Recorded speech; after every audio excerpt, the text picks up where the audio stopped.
pero por encima de esos detalles que Dios tuvo, gracias por considerarnos siempre. Sabemos que a veces somos hijos, quizás somos jóvenes, pero el Señor permite que uno pueda volver a ministrar en las casas que uno tiene en el corazón o en la iglesia de mi marido. Y entre procesos y procesos vamos perfeccionándonos, ¿no? Vamos creciendo. Desde pequeñas quizás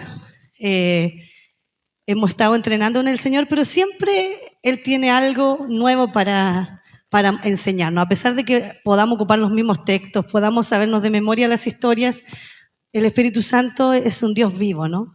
Dice que su palabra es viva y eficaz. Y eso significa que aunque leas, capaz que tengas un verso lema en tu vida, cada día va a ser vida en tu corazón. No es como que eso ya me lo sé, no es como la materia de la universidad, que uno se la estudia y de memoria y a lo mejor eres eficiente porque te la aprendiste, pero eso no trae vida a tu corazón. Eso trae inteligencia quizás, trae sabiduría, pero no la vida del Señor, que es distinto cuando estudiamos la palabra. Sí, esta palabra se llama correspondiendo a su amor. Si el lugar es alto, bueno, digo yo, será de la adoración, dije yo también, ¿no? Vamos a hablar de la adoración. Y estamos en tiempo donde debemos ser capaces como de tomar buenas decisiones, ¿sí? Todo en nuestra vida nos demanda una decisión, ¿sí? Está como tan marcado lo bueno y lo malo, está tan marcado dónde está Dios y dónde no está Dios, está como tan, es notorio que nosotros debemos ser capaces de tomar la decisión por escuchar la voz del Señor, por seguir lo que el Señor nos diga y no lo que dice el mundo, ¿no? Entonces, es necesario ser determinados por encima de las modas, por encima de tus finanzas, por encima de tus recursos. Necesitamos ser determinados a la hora de escoger a Dios, ¿sí? Incluso yendo en contra de la corriente. La corriente obviamente va lejos del Señor y nosotros siempre vamos a ir en contra de la corriente, pero ante las cosas cotidianas debemos ir en contra de lo que Satanás quiere llevarnos, ¿sí? De lo que el Satanás hoy en día está haciendo como común, la iglesia no puede ver como común.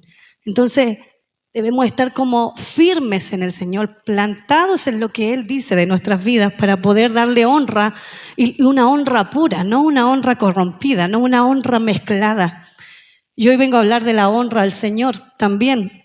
Entonces, a Jesús siempre es como que a Jesús le llamó la atención, y no fueron muchos mientras Él estuvo acá en la tierra, los que le honraron de manera genuina, sin importar sus circunstancias, sin importar quién los rodeó, sin importar el que dirán o la religiosidad de ese momento. No fueron muchos los que le honraron genuinamente. Y sucede que la mayoría que Dios permitió que se dijera en la Biblia en cuanto a la adoración fueron mujeres, ¿no? No digo que las mujeres somos mejores, ni que soy feminista porque tengo 7 hermanas y todo eso, 6 hermanas, no. Pero me llama la atención porque hay pocas mujeres que el Señor resalta en la Biblia. No es como los hombres, que está como lleno, ¿no? Está lleno de hombres la Escritura, pero era por el contexto, obviamente. Entonces, cuando se nombra una mujer, el Señor está dando una imagen de su iglesia. Cuando el Señor pone una mujer en la Escritura es porque está queriendo manifestar una faceta de cómo debe ser su iglesia. Entonces, cuando aparece en este tiempo, el Señor me estaba hablando de las Marías que aparecieron en el Nuevo Testamento, ¿sí? Pero mirando eso, comencé a verlo, dije yo ya voy a empezar poco a poco a estudiar esto. A ver qué significa María, dije yo, ¿sí? La que significa la escogida por Dios, la amada de Dios, ¿sí? Y David, dije yo, significa lo mismo que David. Mi hijo, porque obviamente busqué el significado cuando Dios me dijo, ponle David a tu hijo. Ya, ok, David. Yo encontraba un nombre medio de ancianito. Obviamente el ancianito fue niño primero, pero era como, justo vivía un abuelito en mi casa que se llamaba David. Y decía, oh, como el hermano David, no, decía yo. Y después me di cuenta que significaba el amado de Dios, el elegido de Dios, el amado por Dios, y luego decía por todo. Fue como el rey amado, ¿no? Por la gente también y por el Señor. Pero María significaba lo mismo. Es bueno saber que había como una misma faceta también para las mujeres, ¿no? Siempre uno como que David, el rey de la adoración, él como el más capo de los capos, pero ¿y mujeres cuáles son las que tienen ese corazón? Y las Marías se refieren a eso, ¿sí? Hubo una temporada cuando el Señor me llevó a estudiar las Marías, que yo tenía un pequeño rechazo, porque como la Iglesia Católica levantó demasiado a María, uno la asociaba con el catolicismo y no estudiaba la vida de ella realmente. Pero cuando el Señor me lo empezó a enseñar, me di cuenta que para que Dios la haya tomado en cuenta, ella tiene que haber tenido un corazón muy correcto delante de su presencia y amarlo a Él más que todas las cosas, para que Dios dijera, esta sí está perfecta para mí, en ella sí quiero depositar, en ella sí quiero nacer. O sea, era algo tremendo lo que pasó con ella, aunque no se dice mucho de ella cambió la historia, su vientre cambió la historia del mundo. Es como que sin mirar la idolatría ni nada de lo que los demás han hecho con ella, mirando lo genuino que fue su corazón. Dice que fue una niña que posiblemente tendría entre 13 y 17 años, porque en ese tiempo era así, ¿no? Ahora estamos en otros tiempos. Eso se estaría para un caso de Pasi, ¿no? Hoy en día eso estaría para un caso de Pasi. Pero en ese tiempo era autorizado. ¿Qué vamos a hacer?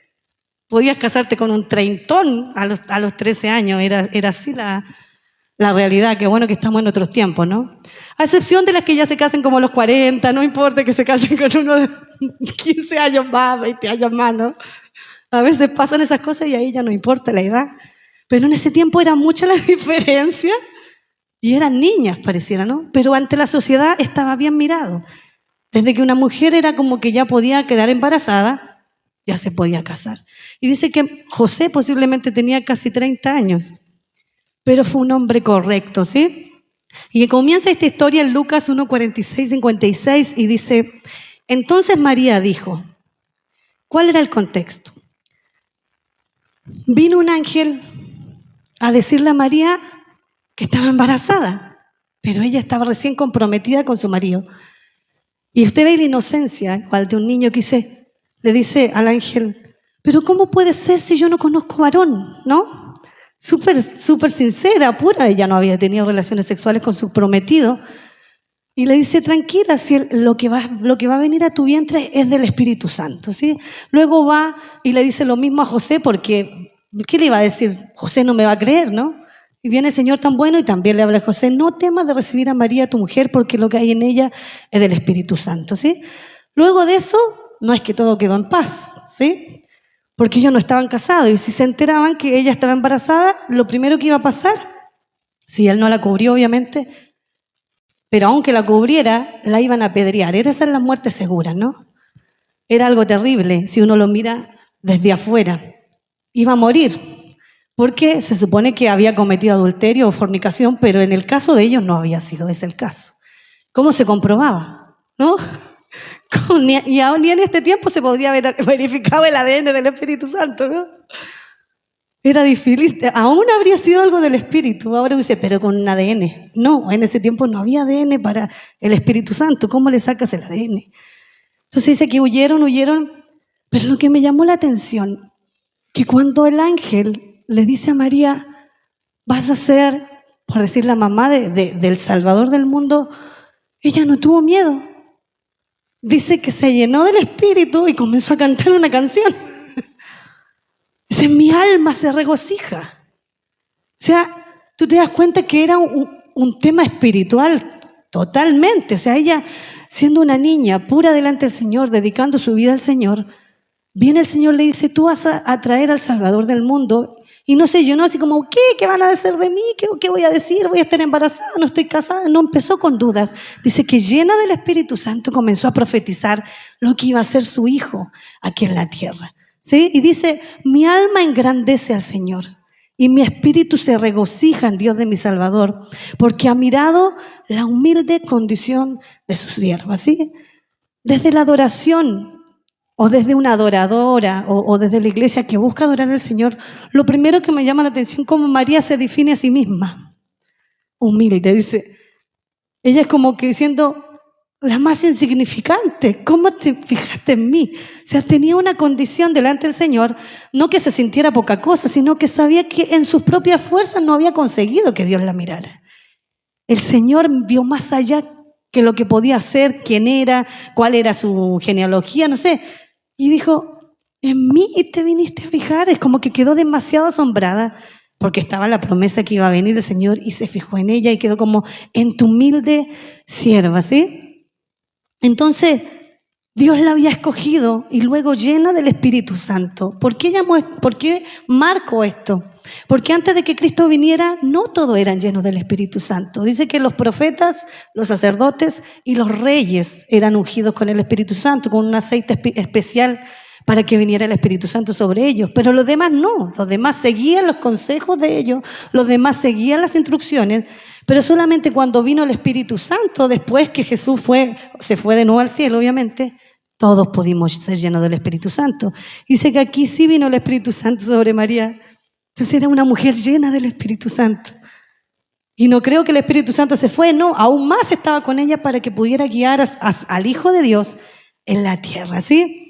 Y comienza a decir muchas cosas locas, dice, desde ahora, aquí pareciera como que Dios la tocó y se hizo la agrandada, ¿no? Si tú no ves, lo que realmente pasó con ella es como, qué agrandada. María comienza a decir, desde ahora me van a llamar, como diciendo, la más famosa de las generaciones.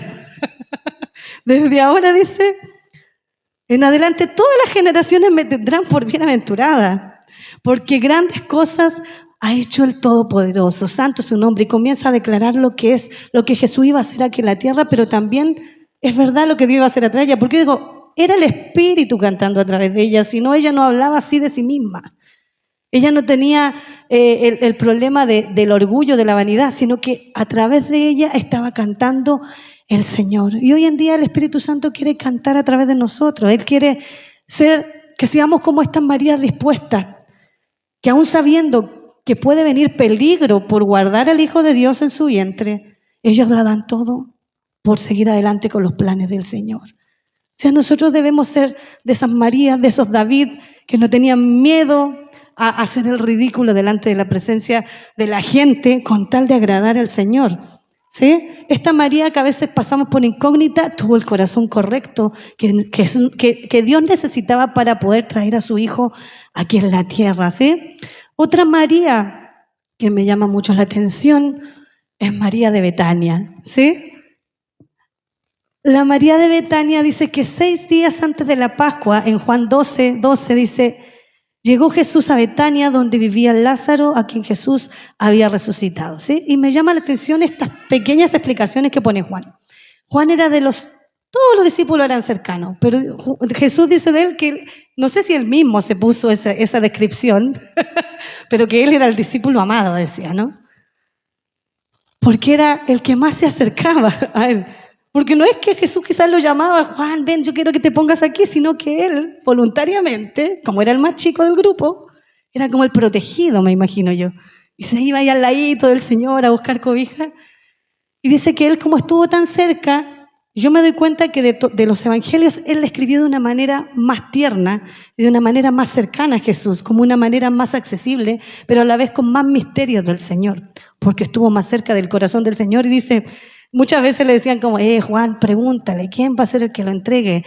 Juan, anda a decirle, es como el chiquitito, ¿no? Dile al papá que nos dé permiso, no sé, como, así me lo imagino, porque era el menor de todo, ¿no? Es como que capaz que le tenían envidia un poco, pero también se aprovechaban de eso para saber los misterios del Señor. Y dice que Juan escribió esto, dice, 6 días antes de la Pascua, Jesús llegó a Betania, donde vivía Lázaro, a quien Jesús había resucitado. ¿Cómo sería esa casa, digo yo, para que Jesús, 6 días antes de morirse, quiera ir a pasarla con ellos? ¿No? Él sabía que iba a morir en 6 días. Jesús lo sabe todo. Podía haber escogido otras casas, pero dice que 6 días antes se fue a la casa de Marta, Lázaro y María.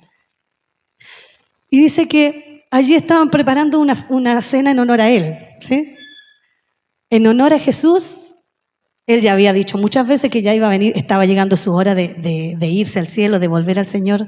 Y dice que Jesús determinó visitar a estos amigos queridos, y yo creo que eran porque eran importantes para él. Betania era una ciudad donde a él le gustaba descansar, donde lo hacían descansar. Es como cuando usted está estresado y sabe que tiene una familia amiga, que ahí no le preguntan de nada, no están muy atentas como a que le explique un poco de teología, o que ¿cómo será pastora esto? ¿Cómo va a ser el fin del mundo? No, tranquilo, podías tomarte un café con ellos, podías, y aunque él capaz que por ser así le daba muchos misterios, dice que el Señor quería pasar tiempo con esa familia. Quizás se sentía cómodo, era una casa así donde de verdad le honraban.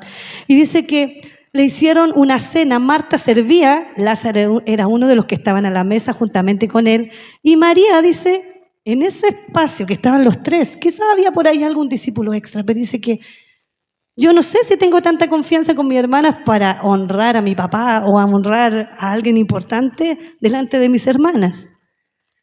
Hay gente que tiene mucha personalidad frente a gente que no conoce, pero cuando conoce a alguien de confianza le cuesta ser extravagante delante del Señor. O dice, pero mi hermana me conoce, ¿qué va a decir de mí?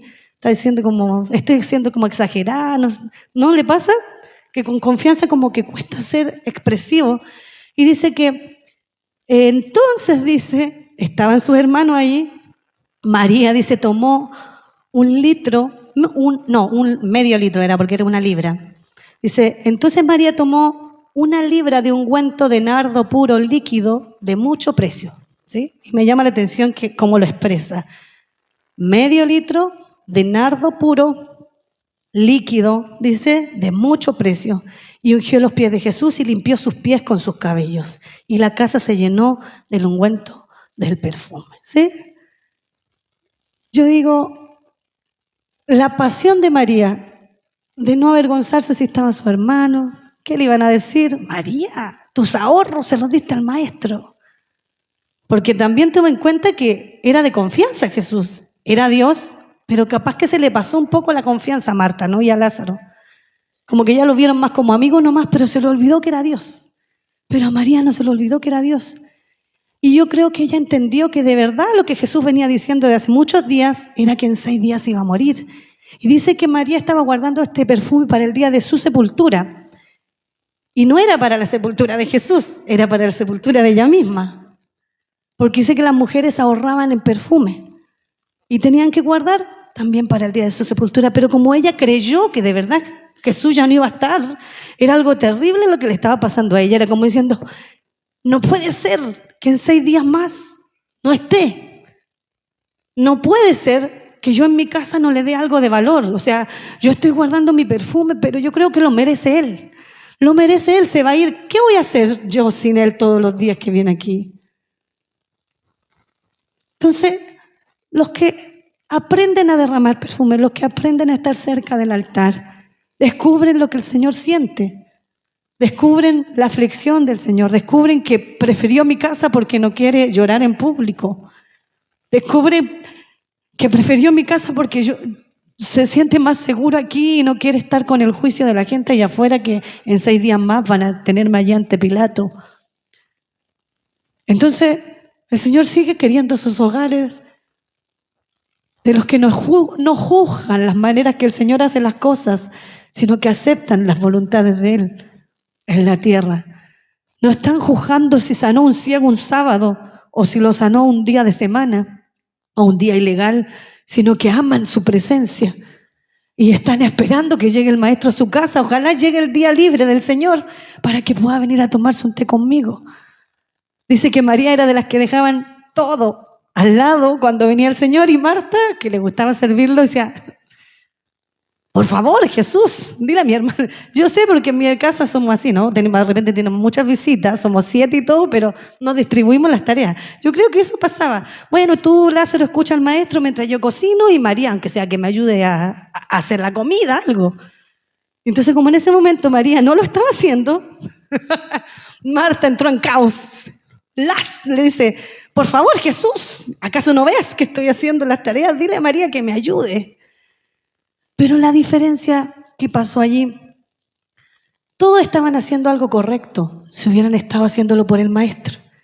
Pero Marta desenfocó la mirada de Jesús y la puso en María. Si ella hubiera servido al Señor con gozo, habría estado perfecto. Pero dijo, María, ¿por qué no me estás ayudando? Cuando estaba todo bien, no es que sea mejor adorarlo a los pies, ni que sea mejor escuchar la palabra, ni que sea mejor quizás servirle la comida al Señor, sino que en cada cosa que yo haga lo debo adorar y en cada cosa que yo haga debo tener mis ojos en el Señor. Que en cada cosa, obviamente que sí tenemos que tener nuestros tiempos de guata en la presencia del Señor, pero digo yo en lo cotidiano. A veces decimos, es que estoy muy distraído. No dejes que te distraiga lo que estás haciendo de los ojos del Señor. No dejes que lo que estás mirando o que pienses que mejor o peor te quite la mirada del Señor. Él quiere que en todo momento le puedas experimentar, ¿sí? Y dijo a sus discípulos, dice el 4, y dijo a sus discípulos, Judas, hijo de Simón, aquí aparecen los Judas, ¿no? Interesados en el dinero. El que había de entregarlo, dice, y es como súper explícito Juan, como acusete en la palabra, ¿no? El traidor, es como que me imagino así, que yo sé que va como a defraudar a mi maestro. De esa manera escribe, yo lo veo entre un niño y como defendiendo a su Señor, porque no se había dice que esto dice Judas, ¿por qué no se vendió este ungüento unos 300 denarios y se dio a los pobres? Más dijo esto, dice, por eso las explicaciones que da, dice, no porque quería darle algo a los pobres, sino porque era interesado en la bolsa que se daban las ofrendas, dice, y él quería agarrar un poquito para sí, ¿no? Entonces, usted se da cuenta, dice, entonces Jesús dijo, déjenla en paz. Esa palabra me da tanta paz, es como, ¿qué importa cuántas voces se estén levantando? ¿Cuánto juicio sobre ti por una ofrenda abundante que le diste al Señor? ¿Qué importa cuál fue el precio que tuviste que pagar? Porque hay precios que pagamos, ¿no? En la vida que son como un perfume delante del Señor. ¿Qué importa ese dolor tan grande si lo viviste con Jesús? Porque para el Señor es como una ofrenda líquida que estás derramando a sus pies. Pero ¿qué importa el que dice, qué exagerada, pastora, qué exagerada usted, ¿para qué está haciendo eso? ¿No piensa que no será mucho? No, hay muchos Judas viendo en qué usted invierte su dinero, o su tiempo, o su adoración, o su alabanza. Hay muchos que van a cuestionar eso, pero el Señor no lo cuestiona. Él conoce la intención de su corazón y recibe esos perfumes. Claro, no importaba si era un barato, quizás si fuera barato o no, sino la intención del corazón. Era una extensión de lo que ella estaba queriendo expresarle al Señor. Y le dice, entonces Jesús dijo, déjenla en paz, para el día de mi sepultura. Dice, porque a los pobres siempre los tendrán vosotros, pero a mí no sea costosa y extravagante. No le importó quién estaba al lado, quebró. Dice que esos perfumes no podía darlos de gotita. Eran perfumes que mientras lo iba llenando, una vez nada más se podían romper. Así ahorraban las mujeres, dice. Entonces dice que mientras iba camino, Lucas 10:38, con sus discípulos, Jesús entró a una aldea. Otra vez volvió a la aldea de María. Y dice que otra vez el Señor la quiso ver lo que ella había hecho y otra vez la honró María. Yo pensé que esto había sido solo una vez. No. Ella cada vez que veía al maestro le sabía honrar. ¿Y por qué hablo de esto? Porque nosotros a veces le honramos una vez extravagantemente, pero el Señor ama nuestra extravagancia. Porque al final lo que tenemos nos da Él. ¿Por qué nos cuesta tanto medir el costo de nuestra adoración? O decimos, pero que esto me costó mucho, si tú supieras lo que me costó. Pero el Señor estuvo contigo atravesando cualquier aflicción, estuvo contigo haciendo que ese perfume se volviera más caro y más costoso. Él mismo fue el que te dio ese perfume, el que te dio la forma en la que le adoras, el que te dio esa experiencia para que le pudieras conocer más profundo. Entonces, por eso le dice a Marta, Marta, le dice después, afanada y turbada estás. Me llama mucho la atención. Con muchas cosas. No le está diciendo algo tan malo. Solamente le está diciendo, no has sabido escoger la mejor parte. No te has dado cuenta que yo soy la mejor parte. Más que tu plato rico de comida, que me encanta, no te lo estoy rechazando. Pero no te das cuenta que ya me estoy por ir. Era como eso lo que le estaba diciendo. Yo ya no, en 6 días ya no voy a estar, le dice. y me gusta tu comida que me estás preparando, pero yo quiero captar la atención de tus ojos. Yo quiero que tú vayas más profundo dentro mío, no solo que me des comida, no solo que alimentes mi cuerpo, yo quiero que tengas una experiencia profunda conmigo. Por eso le dice, Mar, yo a veces me lo imagino, cuando uno es chica se imagina un Jesús súper grande, mayor, ¿no? Pero era más chico que yo, o sea, tenía 33, 35 años ahí. Y yo creo que esas cosas también se las decía como en tono de chiste, ¿no? Martita, perdón, María Marta, ¿no? Aquí era Marta, no sé cuántas Martas más.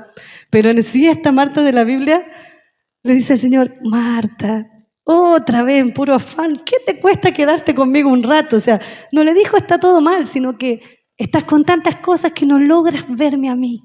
No logras realmente estar conmigo. Me gusta tu tortita, me gusta tu asado, me gusta lo que me hace, pero más yo quisiera estar contigo, más que con lo que me estás sirviendo. Entonces, David supo decir una cosa, como María. Sí, sé que puedo hacer más cosas, pero prefiero estar contigo. Sí, mi hermana me está diciendo, yo creo que ella lo tomaba así como, ay, mi hermana, no importa, no la escucho, ¿no? Pero David, que no tenía quizás esas comparaciones, dijo, no, yo una cosa pido, y es lo único que persigo, estar todos los días en tu presencia, o cerca del templo. Dice que él tenía el arca al frente de su habitación. Tenía su aposento ahí del Señor. Dice que él decidió escoger una cosa, estar en la presencia del Señor. Así como María también, que eran los que aman al Señor, los que aman la presencia del Señor, y a los que Dios decide elegir. ¿Cuál era su cualidad? Priorizar al Señor. Antes que cualquier excusa, antes que cualquier voz que se esté riendo de su ofrenda, antes de cualquier persona que encuentra una ofrenda exagerada o que está perdiendo el tiempo con el maestro.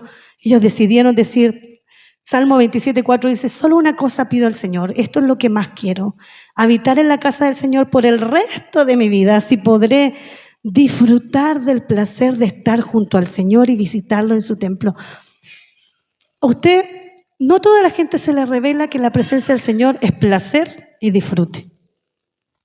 ¿Sí? David decía, la presencia del Señor para mí es mi deleite, es mi disfrute, es mi placer. Otra gente dice, me toca orar, tengo que ir antes del trabajo a orar para que el Señor me cuide, me guarde, me proteja. Pero la intensidad o la amistad de tener un placer y un disfrute con el Señor, no todos le damos ese tiempo. Pero David dice, no, yo quiero tener ahí el arca para recordarme que Él es mi placer, que Él es mi disfrute y que Él lo llena todo. En este momento él era el rey, obviamente no tenía ni una necesidad, vivía en la mejor casa del mundo. O sea, mucha gente se pierde con sus pequeñas necesidades y pierde de vista al maestro. Podemos decir, pero David no tenía necesidades, pero aunque estuviera lleno de comodidades, supo priorizar al Señor y le dijo, yo prefiero tu presencia que todo este reino que me das. Yo hubiera preferido quedarme en el campo a adorarte con mi arpa que estar aquí reinando. Esa era la diferencia de David. Entonces, pero lo hago porque tú me pusiste. Estoy aquí porque tú quisiste. Estoy aquí porque tú lo deseaste. Pero no era su mayor pasión ser el rey de Israel. Entonces, él sabía que lo que conoció en el campo era la verdadera presencia del Señor que quería capturar hasta el último día de su vida. Todo lo que recibió por beneficio de amar a Dios no se interpuso en su manera de amar a Dios, aunque sabemos que tuvo unos errores terribles, ¿no? Si uno se pone a ver los errores de David. Pero esos errores dice que lo acercaron a la presencia del Señor. ¿Sí? Me puedes quitar todo, dice, quítame el reino, quítame la familia, quítame lo que quieras, pero no me quites tu presencia. Cuando uno entiende que la presencia del Señor es más importante que un perfume caro, que la fama que tenía David, que decía, sí, Saúl mató 1000, David 10.000, o sea, era el hombre del momento, pero no se corrompió, ni por la fama, ni por el dinero, ni por ser el rey. Él sabía que todo lo que tenía él simplemente lo había conseguido estando en la presencia del Señor. Y no quería abandonar ese lugar seguro. Solo por eso vencía a gigantes, mataba leones, defendía al pueblo de Israel, porque siempre tuvo su lugar en la presencia del Señor y su corazón en la presencia del Señor. Amén. Ese es mi tema. No es quizás un tema tan estructurado ni tan como pum, pum, pum, pero eso es lo que mueve mi vida. ¿Sí? Y si Él quiso que yo esté aquí, es porque simplemente tengo que seguir impartiendo su presencia. Si Él quiso darme más vida, es para que Él se la merezca. ¿Sí? Tenemos diferentes formas. Anita tiene otras capacidades, otros pastores tienen otras capacidades, quizás tienen otras carreras para influenciar a la sociedad. Mi asignación es su presencia. Y espero que el Señor le imparta esta presencia a cada uno de nosotros.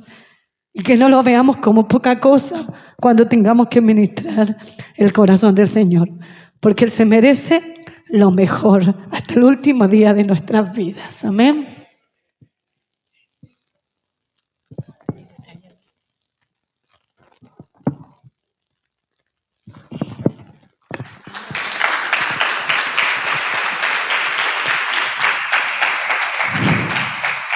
Papá, te damos gracias por tu presencia aquí, gracias porque nos enseñas a entender que con sencillez de corazón podemos capturar tu corazón.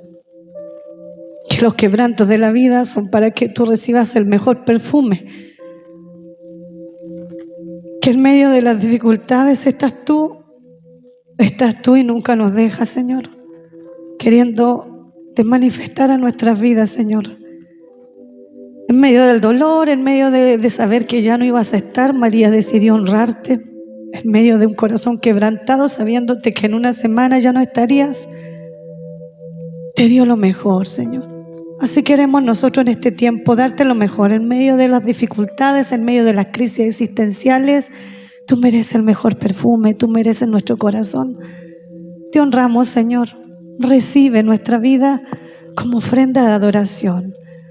Recibe nuestros corazones y que nada nos quite el gozo de amarte más que todo, Señor.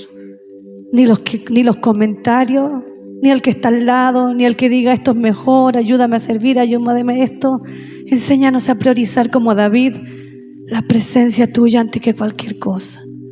Te damos gracias, Señor. Gracias porque tú sigues estando tan cerca y estás escuchándonos tan atento nuestro corazón todos los días.